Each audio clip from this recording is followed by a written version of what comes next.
What if the man who left you broke, abused, and betrayed ended up paying you 4 times what he tried to steal? He thought he could dodge child support, manipulate the courts, and come out clean. But when he played dirty, he forgot one thing: I'm smarter, and I don't forget. In the beginning it felt like the start of a dream. We were young lovers, so I thought he was charming, ambitious, always quick with a joke or a compliment that made me feel seen.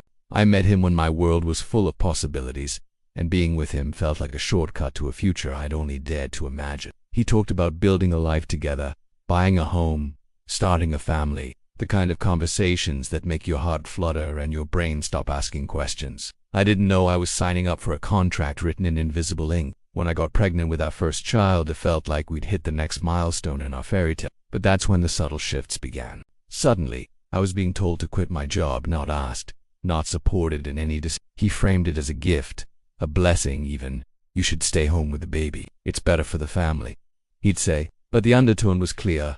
I don't want you earning your own money.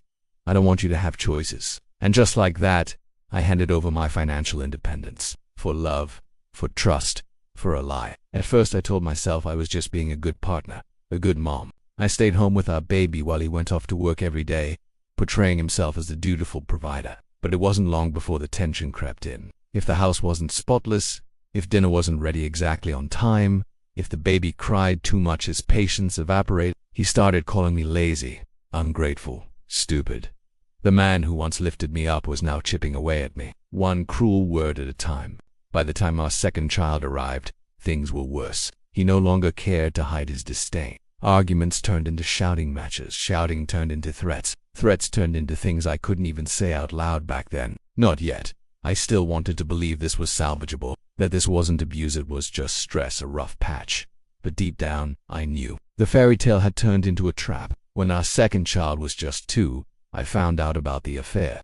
He wasn't even discreet. It was almost as if he wanted me to find out how, as if humiliating me was just another part of the control game. I confronted him, and instead of remorse, he laughed. Told me if I were more of a woman he wouldn't need someone on the side. He turned every ounce of pain into a weapon against me. Still, I stayed. I didn't know how to leave. With no job, no money, and 2 small children. Where would I go? Who would take us in? He knew I had no safety net, and he weaponized that knowledge every single day. But the day he laid a hand on our oldest child, that was the day something inside me snapped. Not screamed, snapped, cold, silent, final. That was when I stopped seeing him as someone I loved, and started seeing him for what he really was. A threat. I kicked him out, and just like that, the illusion was over. I wish I could say that was the end of it, that once he was gone, the healing began. But no, that was just the beginning. Because when abusers lose control, they don't walk away. They fight harder, dirtier, and he was just getting started. But so was I. After I kicked him out, I thought I'd finally get to breathe. That maybe, just maybe, the worst was over. But abusers don't just vanish, they linger in paperwork, bank accounts, and courtroom drama. The physical door may have slammed shut, but the war was just beginning. The first sign, my bank account froze. I'll never forget checking it, hoping to buy groceries, and seeing 0 access. I thought it was a glitch, some kind of technical hiccup. But no, it was him. He had lied to the bank, claiming fraud, saying I had no legal access. And just like that, I had no money, no job, 2 toddlers, and not a single soul to fall back on. It felt like drowning while someone watched from the shore smiling. He made it clear that he wouldn't give me a dime. Not because he couldn't, he made good money, but because he didn't have to. The courts haven't ordered me to give you a dime, he spat, proud of the loophole he thought he'd found, as if feeding his children was a legal technicality, not a moral responsibility. The nerve of it was galling. I had given up my career to stay home with our kids, something he had pushed for. Now I was being punished for the very sacrifice he demanded. I tried to fight back. I filed for divorce. That's when things turned violent again, not behind closed doors, but out in the open, in front of lawyers and court clerks. He physically assaulted me during a divorce hearing. Right there. No shame, no hesitation, like he still believed he could intimidate me into silence. But I didn't back down. I documented everything. Every insult, every lie, every missed support payment, every bruise. It took 6 agonizing months, but the judge finally issued a court order. Child support and spousal support totaling $2,562 a month. A tiny sliver of justice finally. Did he start paying right away? Of course not. He dragged his feet, as expected. He owed over $6,000 before the garnishment finally kicked in. He didn't start paying until the threat of losing his driver's license became real. That's what it took, a legal chokehold.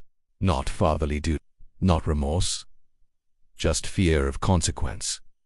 And that $6,000 in arrears, that was my ticket to freedom. I used that outstanding balance to get court approval to move out of state with my kids. A fresh start, a clean slate, somewhere far from his reach. I'll admit, those first few months were terrifying. Starting over with nothing isn't glamorous, it's raw, humbling, and full of late-night panic. But I learned how to survive.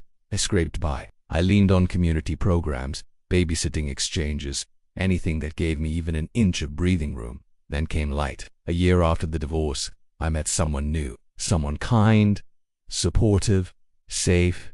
We fell in love, and for the first time in a long time, I started to feel like myself again. Like maybe I could have a life that wasn't constantly dictated by fear or legal documents. Now here's where it gets tricky and where my ex set himself up for the downfall. When I looked at our divorce paperwork, there was a little checkbox that said whether spousal support ends upon that box left unchecked. It wasn't an oversight on my part, it was just there, blank, so I made a decision. Instead of filing to split his retirement like I could have, I simply kept accepting the spousal support for that first year post-divorce. It totaled about $12,000.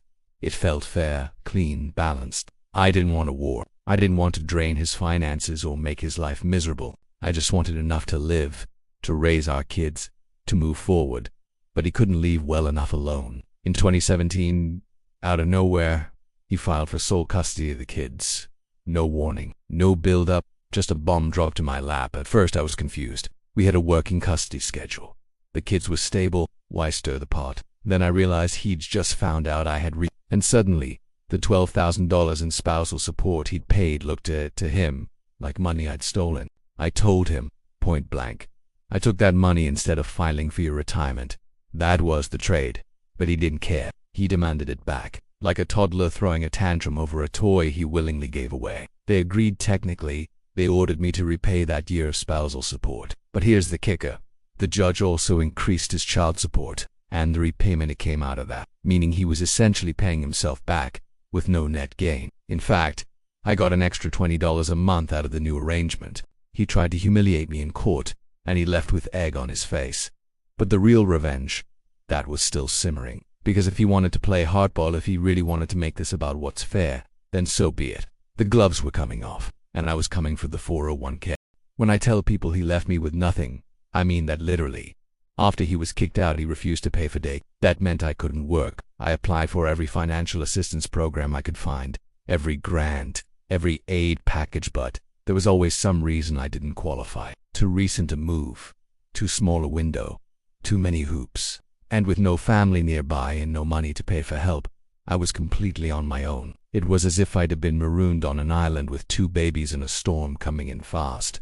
He was out living his life, free from the burdens of responsibility, while I was counting pennies at the grocery store, calculating whether I could afford bread or diapers, not both. The rage was there, just beneath the surface. But I didn't have time to entertain it. I was in survival mode. Every call to his phone went unanswered, every email ignored, unless of course it was to insult me. Get a job, he wrote once. It's not my fault you're lazy. As if I hadn't given up my career because he insisted on it. As if I wasn't already killing myself just trying to keep the lights on. He made sure I felt alone. And he was good at it. But what he didn't understand, what none of them ever understands, that desperation builds something in you. It lights a fire. You cry one night, but the next morning, you wake up with steel in your spine. I wasn't just fighting for myself anymore. I was fighting for my kids. He wanted a court order to take care of them. Fine, I gave him one. And when he still didn't pay, I documented everything. Every missed payment, every bounced check, every lie he told the court. Eventually, the law caught up to him. Child support was garnished from his paycheck. His license was suspended for non-payment. Slowly, painfully, consequences started catching up. It wasn't much, but it was something, a signal that the universe hadn't completely turned its back on me. And in that little window of breathing room, I started to build. I found a part-time remote job that I could do while the kids napped. I reconnected with a few old friends online. I found support groups of women who had been through the same kind of hell. It was like discovering a secret army that had been fighting in the shadows this whole time. They didn't just give me resources, they gave me strength. And then, I met someone, a man who wasn't flashy or manipulative or too good to be true, just kind, quiet, consistent. He didn't love bomb me. He didn't try to control me, he just listened. He saw me as a whole person, not a failure, not a burden, not damaged goods. He was the one who reminded me what calm felt like. A year after the divorce, we got married. A small ceremony, just us and the kids. Nothing grand, just joy. I remember reviewing the court documents before the wedding, double-check. There was a small checkbox, one little square on a legal form next to the phrase spousal support terminates upon re. It wasn't checked. I paused. That tiny box, unchecked, could mean something. Maybe nothing, but it was worth noting. So, I made a decision. I didn't file to split his retirement. I didn't want more court battles. In my mind, it was a peace offering. He could move on, no more fighting. But peace was never in his nature. In 2017, he came for me again, this time with a nuclear option, sole custody. He framed it like I was unstable, like the kids weren't safe. He had no evidence, of course, because there wasn't any. But the move was never about the children. It was about punishment, retaliation, power. What he didn't expect was that I had receipts. I had years of records, missed payments, violent episodes, manipulative emails. And when the judge learned that the spousal support had continued during my remarriage, he ruled that I had to pay it back. But he also increased child support, and the repayment came straight out of that. So in the end, I actually gained $20 a month, and he lost the custody case, dropped it quietly after being humiliated in court. The final compromise. He got 2 extra weeks of visitation during the summer. That was it. A year of drama, accusations, legal filings, for 2 weeks. That's what his vengeance bought him. And still, he couldn't leave it alone. That's when I realized something. He would never stop trying to control me. Not through money, not through custody, not through threats. He saw every negotiation as a win-lose scenario, and he refused to lose, so I stopped playing defense. I remembered that checkbox, the one about spousal support and remarriage, and I remembered what I didn't file for the retirement account. His 401k. He had no idea that while he was nickel-and-diming over $12,000, I had the legal right to a chunk of his retirement that could be worth significantly more. He'd handed me that option on a silver platter.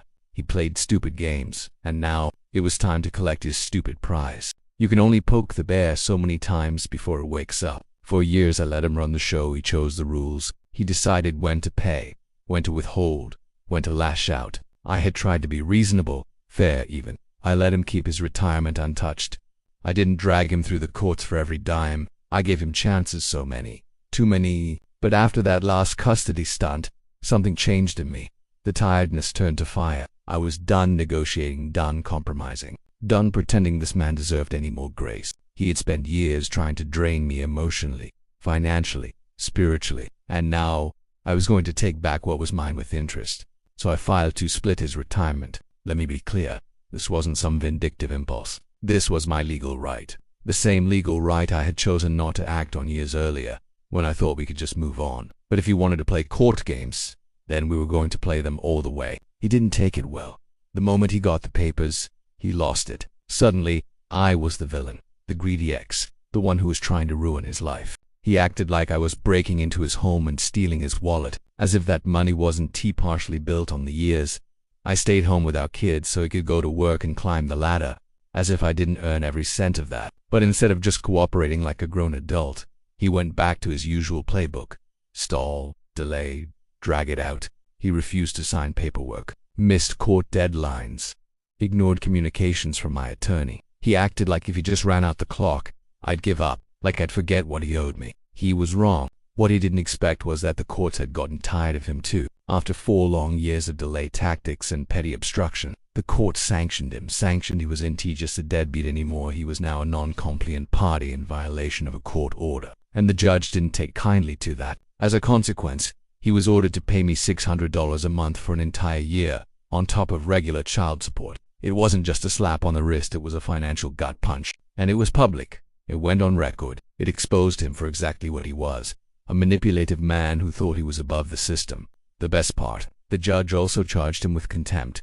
The court's patience had finally snapped, and now he wasn't just losing face, he was losing ground. During those 4 years I've watched him spiral. He wanted to move on, build a new life, marry his girlfriend. But this legal battle was always hovering, dragging behind him like a chain he couldn't shake. He tried to blame me for it, of course, that was his thing. Nothing was ever his fault. But behind closed doors, I knew the truth, and so did the judge. The delay wasn't coming from me. It was coming from him. And all it was doing was growing the pressure, stretching out the process, multiplying the eventual payout. By the time 2021 rolled around, things came to a head. In January, he proposed to his girlfriend. Pictures were posted, captions about new beginnings and second chances. It would have been funny if it wasn't so hollow. He was trying to craft a fairy tale while still caught in the web of his past mistakes, because in May of that same year, the disbursement finally hit. His 401k was split, and my cut was 4 times the amount of that original spousal support he threw such a fit about. I had expected maybe $12,000, enough to feel like closure, enough to feel like I'd made my point. But when I saw the final number, I almost dropped the letter in shock. I had no idea it would be that much. I hadn't planned for this to be a jackpot, but the universe apparently had other plans. He had made such a fuss over $12,000, called me a thief, a liar, a leech, and now he was out 4 times that amount and legally ordered to hand it over. If he had just left me alone, if he hadn't filed for custody, hadn't fought every step, hadn't tried to make me pay, none of this would have happened. But that's the thing about people like him. They always think they read the smartest one in the room. They never stop to consider what happens when the person they're underestimating stops playing nice. He played his hand, and I played mine better. You'd think, after finally receiving the 401k payout, the story would end. The villain exposed, justice served, roll credits, right? But no, because when a man like him loses something he thought he owned, especially to a woman he once controlled, he doesn't accept it. And then he finds someone gullible enough to believe his version. And to his... Now, I didn't know much about her at first. Just to name a few secondhand stories, a handful of photos on social media showing her flashing her ring like she'd won the lottery. But I knew the type, sweet, naive, probably told she was different. Not like the crazy ex believed she tamed the beast. She had no idea he wasn't a wild horse, he was a snake in a saddle. The first I heard from her was through email. Not a lawyer, not even him. She wrote me a message dripping with passive aggression and righteous fury. She said it was my fault he wouldn't marry her, that I was the reason they couldn't move forward, because I had stolen his retirement money and wrecked his financial future. Her words, not mine. I stared at the screen for a solid minute, equal parts stunned and amused. This woman, this complete stranger, was blaming me for her man's inability to be honest about his past. She was angry not because I had done anything illegal or even shady, but because her fantasy future was now tangled up in the web of his very real past choices. And of course she didn't want to hear the truth, but I gave it to her anyway. I replied calmly, politely. Even I explained that I had offered her a choice years ago. Let me keep the $12,000 in spousal support, and I wouldn't pursue the retirement split. He refused. He demanded I repay it. He dragged me to court. I reminded her that I didn't sue him out of grat. I enforced an agreement because he broke the original peace. And most importantly, I told her I had no regrets. Then came the kicker. I told her if she was so concerned about his assets, there was a simple solution. A prenup. That one word set her off like a firecracker. She wrote back that she shouldn't have to sign the prenup because I had already robbed him. That now, after what I'd done, there's nothing left to protect. As if I had snuck in at night with a crowbar and looted his safe. It was incredible the mental gymnastics required to twist this entire ordeal into a heist movie starring me as the villain. In her eyes, he was the tragic hero, the poor man caught in the grip of a vindictive ex who just wouldn't move on. But the truth, I had moved on. I was happily I wasn't interested in him. I didn't stalk him. I didn't chase him through court for sport. Every legal action I took was either a response to his abuse or an attempt to enforce the orders already in place. I had no reason to be petty. I had everything I needed. And what I didn't have anymore was him. What she didn't seem to grasp was that I wasn't standing in the way of their future. He was. His decisions, his ego, his inability to take responsibility. That retirement money didn't disappear because I stole it. It was transferred because the court ruled it was mine. He thought he could erase me, rewrite the narrative, and start fresh with someone new. But the past doesn't disappear just because you put a ring on a different finger. And maybe she was learning that the hard way, because after that email exchange, something interesting happened. They didn't get married. Not that year, not the next, at least not legally. The wedding posts vanished.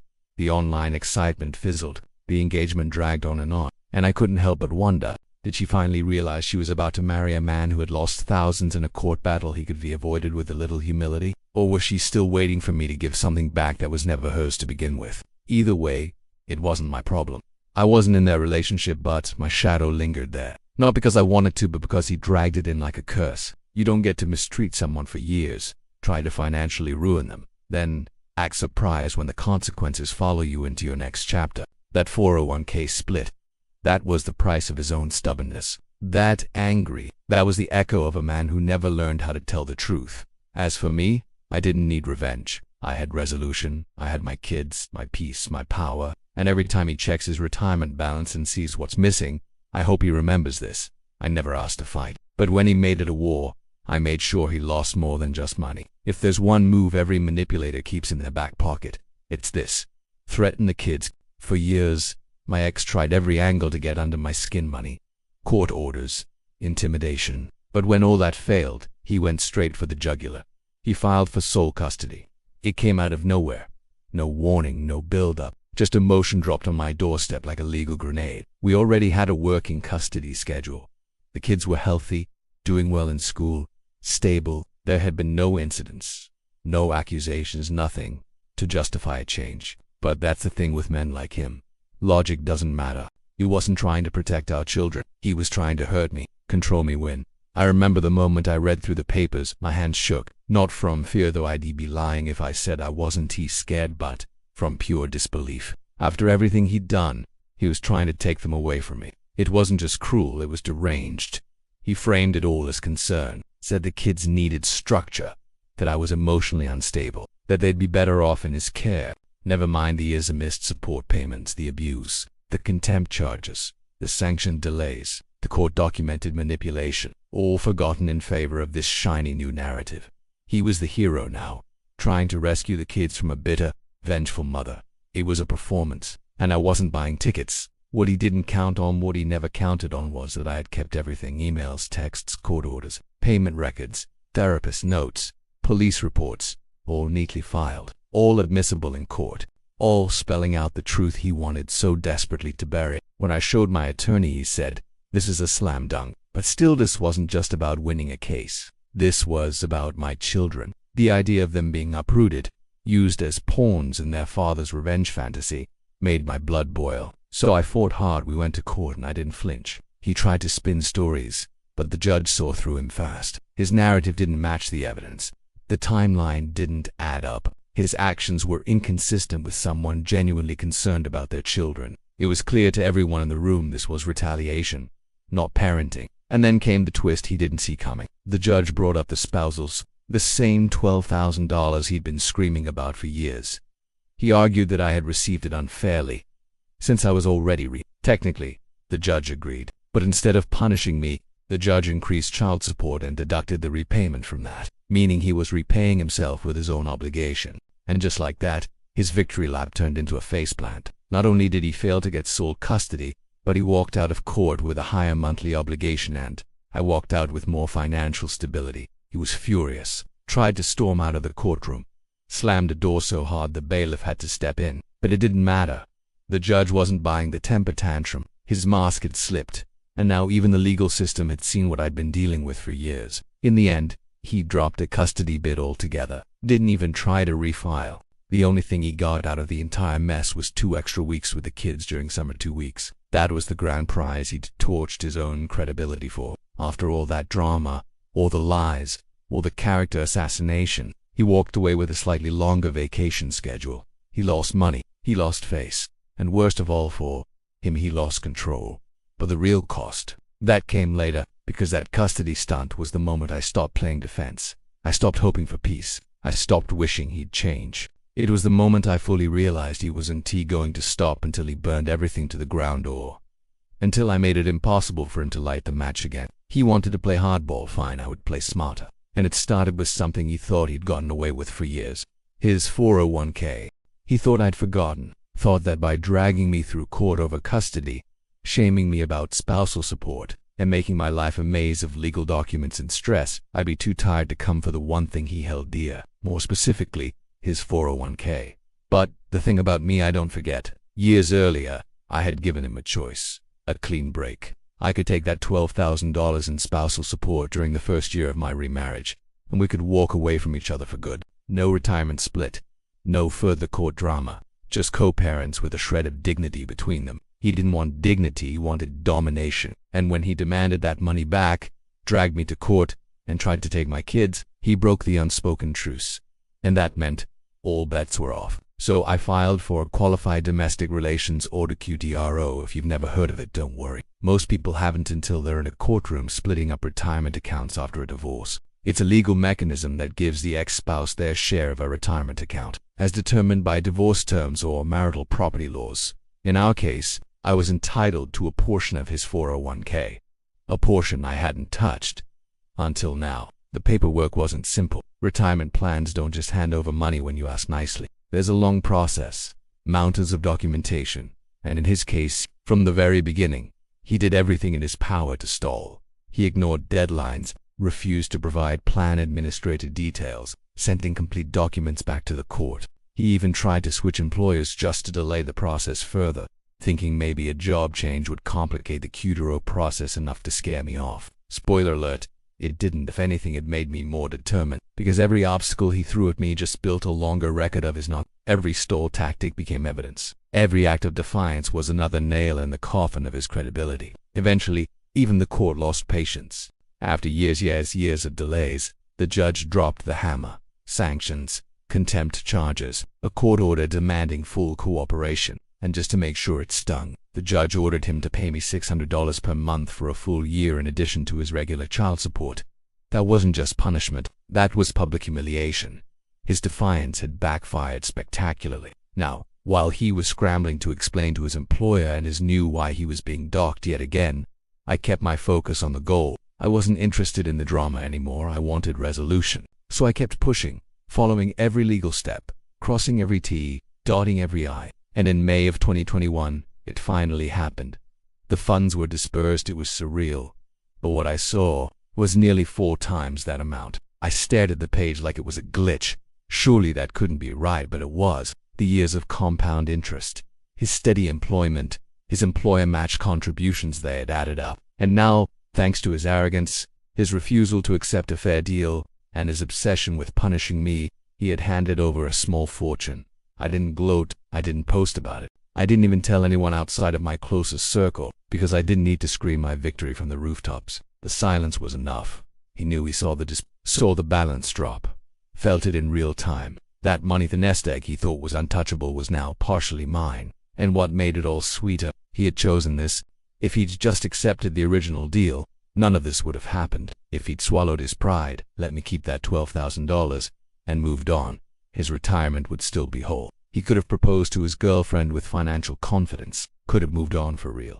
But no, he chose war, and I just outlasted him. Years of his games, his lies, his tantrums, and it all ended with me holding the one thing he never thought I'd touch. He spent so long trying to make me suffer, to make me small, to erase me. But the thing about erasure, it only works when the person stays quiet. And I wasn't quiet anymore. That 401k split wasn't just financial justice, it was poetic. It was proof that you can only outrun accountability for so long before it tackles you from behind. I didn't steal from him. I collected what was owed. And the best part, I didn't have to become cruel to win. I stayed within the law, I followed the rules. I let the truth do the talking, and it spoke volumes. So while he fumed, while he tried to spin it to his and his friends as another example of how unfair the courts are, because deep down, he knew he played stupid games. And I cashed the prize. You know that saying, commas only a B, asterisk, asterisk, asterisk, asterisk, if you are. Well, let's just say my ex made sure she had him on speed dial. When the retirement disbursement finally came through in May 2021,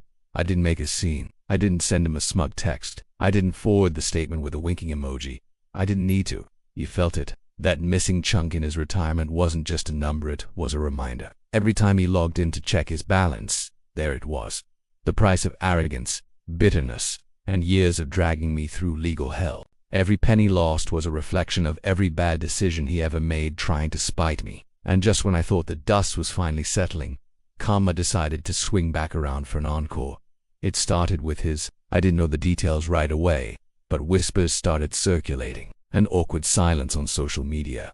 The ring pics stopped. The happy couple posts vanished. It was like their relationship had suddenly gone into hiding. Then out of the blue she reached out to me again. Same email address, same passive-aggressive tone, but this time, the edge was sharper, like resentment had been boiling for months and finally bubbled over. She said I had ruined everything, that I was the reason they weren't married yet, that I had taken from him what he was saving for their future. Apparently she thought his 401k was their wedding fund. The irony almost made me laugh. She went on to say that I should have refused the money out of integrity, that if I were really over him, I wouldn't still be punishing him. It was the kind of delusional rant that only made sense if you believed everything he told her, which she clearly did. So I did what I always do. I replied calmly. I reminded her, again, that I had offered her a deal years ago, that he chose to reject it, that he initiated the court battles, that he stalled the retirement split, dragged it out, and ultimately paid more as a result. I told her that I followed the law and took what was mine, nothing more, nothing less. Then I offered one final thought. If you're this upset about a prenup now, imagine how upset you'll be without one when this relationship blows up. No reply after that. But I didn't need one, because not long after, mutual acquaintances started talking. Quietly, cautiously, the truth leaked out. He was refusing to set a wedding date, said he was financially unstable, not ready, needed time, but the subtext was clear. He was afraid she'd come for his money the same way I did. The man who once mocked me for needing court orders to get child support was now tiptoeing around his own, terrified she might do to him what he tried to do to me. Poetic justice, absolutely. But here's what made it even sweeter. I didn't have to lift a finger.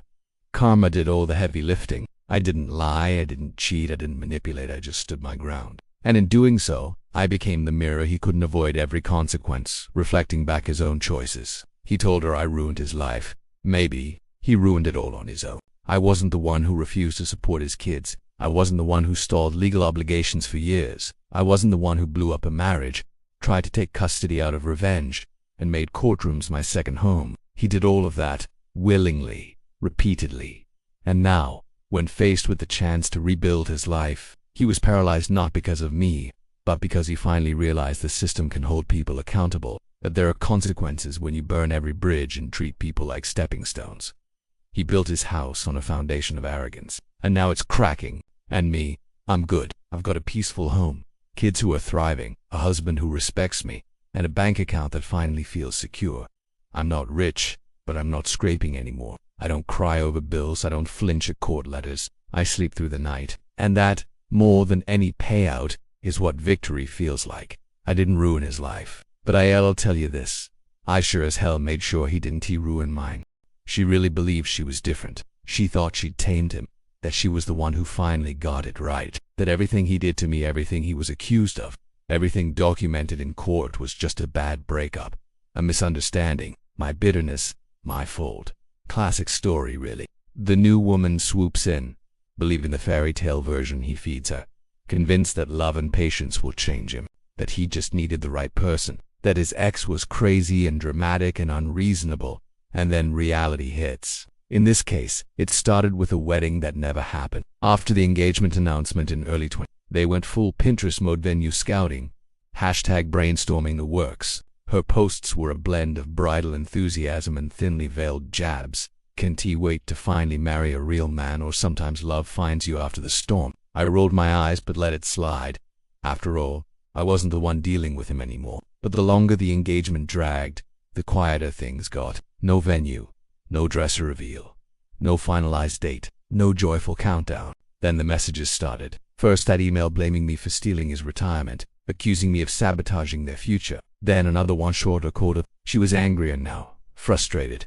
And beneath all that hostility was fear. She was starting to see the cracks. She wanted to know why he wasn't moving forward, why he seemed hesitant, why, despite all the planning, he suddenly became obsessed with prenup. She didn't like that word, said it made her feel untrusted, said she shouldn't have to sign anything because, according to her, I'd already taken everything. Let's unpack that. I didn't clean out his retirement. I received what was legally mine after he refused a more reasonable deal. I didn't ruin his finances. His own refusal to follow court orders did. I didn't drag out the retirement battle for 4 years. He did, out of spite. But she didn't want to hear that, because accepting the truth would mean accepting the reality of who she was marrying. She saw the red flags. She knew he was still bitter, still blaming others, still incapable of taking responsibility. But she pushed those thoughts away and clung to the fantasy, until it unraveled in front of her, because after all the drama, all the legal battles, all the resentment and rage he carried around like a badge of honor, he couldn't bring himself to marry her, not without a prenup.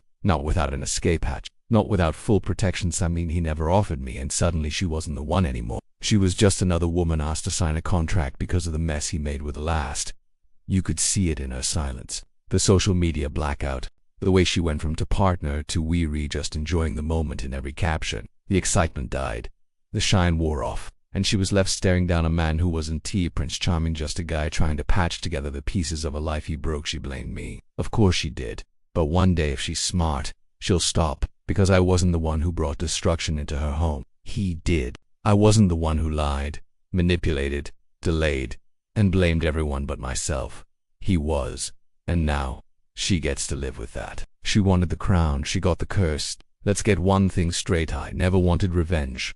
What I wanted was peace, a clean break, a chance to rebuild my life with dignity and raise my kids without fear. I wanted fairness, stability, a normal, boring life. But when someone refuses to give you peace, when they mock your pain, weaponize the court, manipulate your kids, and act like you disposable, eventually, you stop asking nicely. You start playing queen moves only. Not out of cruelty, but out of survival. He spent years believing I was weak because I didn't retaliate right away. He mistook my silence for surrender, my grace for gullibility, my patience for passivity, and he thought dragging me through every legal loophole, withholding support, and throwing tantrums would break me. But what he failed to understand is that women like me don't break, we evolve. We get smarter, sharper, more strategic. While he was busy trying to win battles fueled by ego, I was planning how to win the war without ever stepping onto the battlefield again.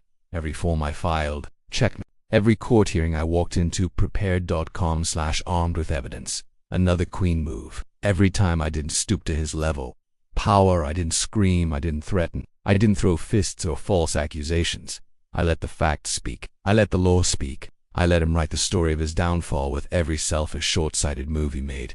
He thought I'd stay small, that I'd crumble after being left with no job, 2 kids, and a frozen bank account. Instead, I rebuilt. I started over with nothing. I held my babies at night and told them we were going to be okay even when I wasn't Tisha myself. I taught them what strength looks like, not with words, but with actions. I showed them that we don't run from bullies, we face them head on and let them wear themselves out trying to crush us. And when the moment came to cash in on my patience, I didn't gloat. I simply collected what was mine. The retirement account wasn't revenge, it was justice. It was compensation for years of unpaid labor, unpaid support, and unacknowledged sacrifice. It was me refusing to let his narrative be the final one. And you know what? It shook him. Not just the money, but the fact that I didn't need to become a monster to win. He tried to play me like a pawn, and I walked off the board holding the crown. Now, I live differently. Not because I won some cash, but because I took back my power. I walk into rooms with my head high. I pay my bills without fear.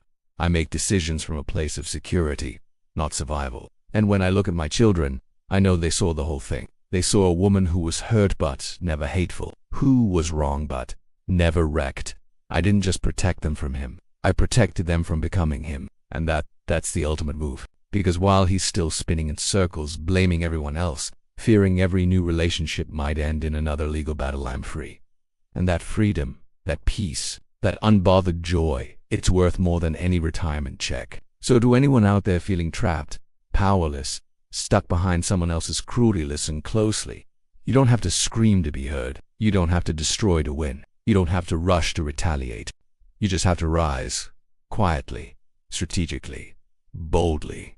And when the time comes, make queen moves only. He thought he took everything, but all he did was hand me the pen to write my own ending. If you felt that power shift, hit that like button, drop a crown emoji in the comments. And don't forget to subscribe for more true stories where karma never misses.